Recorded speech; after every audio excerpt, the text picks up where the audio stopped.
ये इन्होंने बहुत बड़ी बात बोली है, अगर आपने ध्यान से सुनी है, समझी है। आप में से कितने लोग एक्टिवली म्यूचुअल फंड्स में और इधर उधर इन्वेस्ट करते हैं? बहुत कम। बाकी जो नहीं करते हैं वो एक बार हाथ ऊपर करिए। तो आप अपना पैसा कहां रखते हैं? सेविंग्स अकाउंट में? ये महाबेवकूफी है।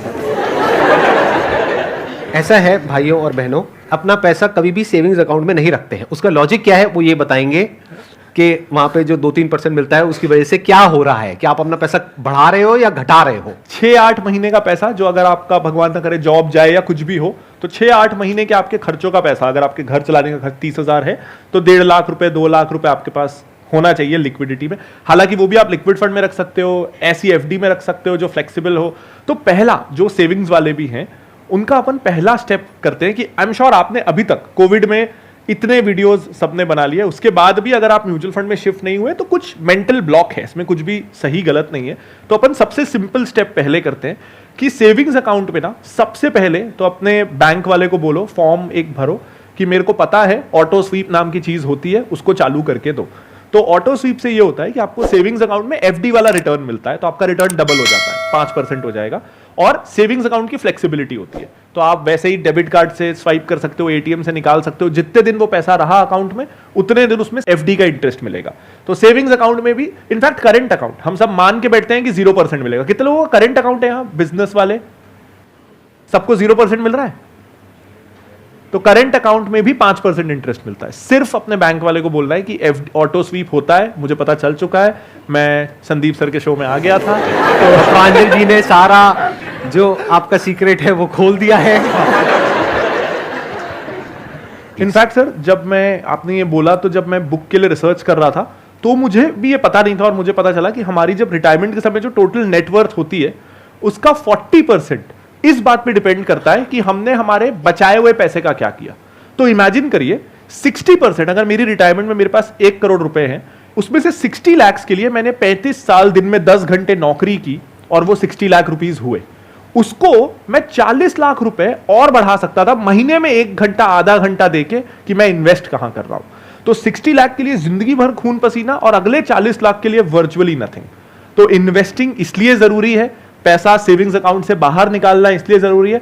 सेविंग्स अकाउंट में रफली आपका पैसा 3% से हर साल कम हो रहा है, क्योंकि इन्फ्लेशन 5-6% के आसपास होती है। महंगाई बढ़ रही है, ये हम सबको पता है, सब्जियों के, पेट्रोल के, हर चीज का भाव बढ़ रहा है।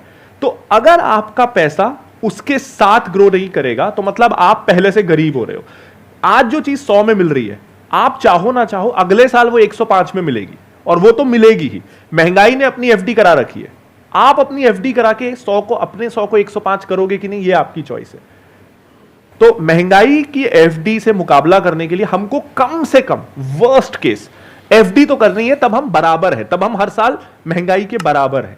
तभी भी हम ग्रो तो नहीं कर रहे, हमारा पैसा काम नहीं कर रहा, लेकिन हम कम से कम और गरीब नहीं हो रहे।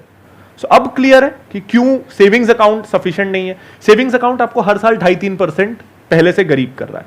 मतलब आज जो 10 लाख की वैल्यू है वो 20 साल बाद 30 लाख की वैल्यू होगी। तो आपको दिमाग ये लगाना है कि मैं 1 करोड़ कैसे करूं। सिंपल अगर कैलकुलेशन बोला जाए, अगर आप 10,000 रुपए महीना किसी म्यूचुअल फंड में या किसी इंडेक्स फंड में आंख बंद करके लगाते रहते हो, बिना ये दिमाग लगाए कि मार्केट क्या है क्या नहीं है, तो अगले 20 साल में इट्स एज पर कैलकुलेशंस, और ऐसे बहुत सारे कैलकुलेटर्स हैं, आप गूगल में जाकर के सर्च कर सकते हैं। अगर आप 10,000 रुपए महीना लगाते रहेंगे और उस पर 12% भी रिटर्न आती है, तो अगले 20 साल में आपके पास में 1 करोड़ रुपए होगा।